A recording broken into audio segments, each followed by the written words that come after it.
네, 여러분 안녕하십니까. 2023년 8월 31일 코멘트입니다. 11호 태풍 하이쿠이, 이건 중국에서 제출한 것으로 말미잘이라는 의미입니다. 그러니까 한반도로 접근을 하고 있다고 합니다. 큰 피해가 없기를 바랍니다. 그리고 오늘부터 코로나19 검사비는 유료가 되었습니다. 정부는 코로나19를 독감과 같은 것으로 취급을 하게 되었으며 매일 하던 확진자의 집계도 중단한다고 했습니다. 하지만 백신은 여전히 무상으로 지원한다고 발표했습니다. 구글과 파트너십을 맺은 엔비디아는 시총이 1조 2천억 달러, 1,587조 6천억 원 정도가 되면서 올해 들어서만 3배 이상 상승을 하고 있습니다. 아무래도 AI 쪽에 반도체에 대한 수요가 많아지는 것 때문이라고 볼 수 있습니다. 중국 중앙의 기존 모기지 금리의 인하로 인하여 어제는 중국 주식들이 상승을 많이 했습니다. 또한 수많은 헤지 펀드들이 최근에 미국의 국채를 공매도하는 모습이 많아지고 있습니다. 이러면 금리가 상승하겠습니다. 미국 항소법원의 결정으로 인하여 현물 비트코인의 ETF 상장 가능성이 높아지면서 가상화폐들의 가격 또한 오르고 있고 많은 자산운용사들이 비트코인 ETF도 상장이 될 가능성이 높아졌습니다. 미국의 페드는 자산이 1,000억 달러, 132조 3천억 원 정도에서 2,500달러, 330조 7,500원 정도 사이의 중소규모의 대출기관들에게 비공개로 자본금의 상황과 유동성 및 규정 준수 법규 등을 잘 지키고 있는지에 대해서 경고를 했습니다. 아마도 연초에 미국의 중소은행들의 도산과 합병이 있었기 때문에 미리 주의를 하는 것이 아닌가 생각합니다. 중국 정부는 중국 최대 금융회사 두 곳에 최근 문제가 된 한 신탁회사의 장부를 조사하라고 요구했습니다. 결국 중국 정부가 그림자 은행 또는 어둠의 은행들을 도와주는 것이 아니냐는 추측을 하게 만들고 있습니다. 반면 부동산 개발사인 컨츄리 가든은 1분기에 사상 최악의 실적을 발표하며 도산의 위험이 커졌습니다. 1분기의 손실은 거의 70억 불, 9조 2,600억 원 정도에 육박하며 주가도 큰 폭으로 하락하고 있습니다.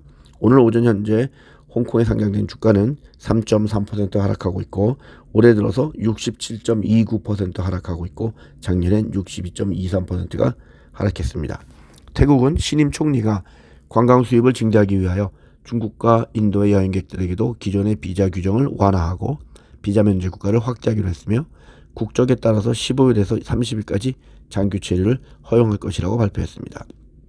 한국관광공사에 의하면 7월 한 달에 한국을 방문한 외국인은 103만 2천 명으로 코로나19 이후 처음으로 100만 명 이상이 방문을 했으며 2019년 7월의 71% 수준까지 회복이 되었으며 작년 7월 대비 291%가 증가했다고 발표했습니다.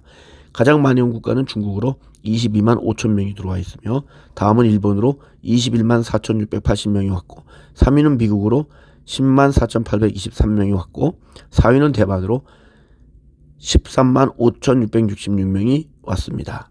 반면 한국인들의 해외 출국은 215만 4천 명으로 작년 7월보다 220%가 증가했고 2019년 7월의 82% 수준까지 회복이 되었다고 합니다. 홍콩으로 강한 태풍 사울라가 접근을 하고 있습니다. 러시아는 모스크바 근처 5개 지역에서 우크라이나에서 보낸 드론을 격추했으며 또한 북동부 지역의 공항에서는 4대의 러시아 운송기가 우크라이나의 드론에 의하여 피해를 입었다고 발표했습니다. 따라서 러시아의 보복성 공격으로 키이우가 이달 들어 최대 공격을 받았으며 2명이 사망을 했다고 합니다. 우크라이나 군대는 드론뿐만 아니라 폭탄을 싣고 가서 자폭을 하는 육상 드론까지 개발을 했다고 발표했습니다. 미국의 플로리다주를 비롯한 남동부에 허리케인 아이달리아가 가서 정전을 비롯한 비행기 운항의 금지까지 많은 피해를 입히고 있다고 합니다. 미국의 보건당국은 대마초에 대한 제한을 완화할 것을 권고하며 대마초 시장이 확대가 될 발판을 마련하게 되었습니다. 그들은 대마초를 위험성이 낮은 범위로 포함시킬 것을 요구했습니다. 워너뮤직 코리아로 소속사를 바꾼 예전의 브레이브걸스, 지금의 부부걸의 새로운 앨범이 발표가 되었지만 반응이 좋지 않습니다. 새 앨범은 첫날 판매가 6,110장만 팔렸으며 기존의 그녀들의 다른 앨범들은 처음에 몇만 장이 훨씬 넘어가는 반응을 보였었습니다. 아무래도 서머퀸이라는 그녀들의 별명에 걸맞는 댄스 뮤직이 나왔어야 하는데 이번에 발매한 컴백곡인 One More Time은 그렇지 못한 것이 가장 큰 이유라고 합니다. 혼성 보컬 그룹인 와일드캣츠의 리드싱어이자 나중에 솔로 가수로 독립을 했던 74세의 임종임 씨가 28일에 별세했습니다. 그녀는 1974년부터 78년에는 홍콩을 중심으로 활동을 했고 79년에 귀국해서 발표한 그 앨범이 대히트를 친 겁니다. 오늘은 그녀의 히트곡인 마음 약해서를 1979년 오리지널 데뷔곡으로 첨부했습니다. 그녀는 마음 약해서 15야 마나나 마나 같은 인기곡들을 발표했고 2021년 방광한 진단을 받았습니다.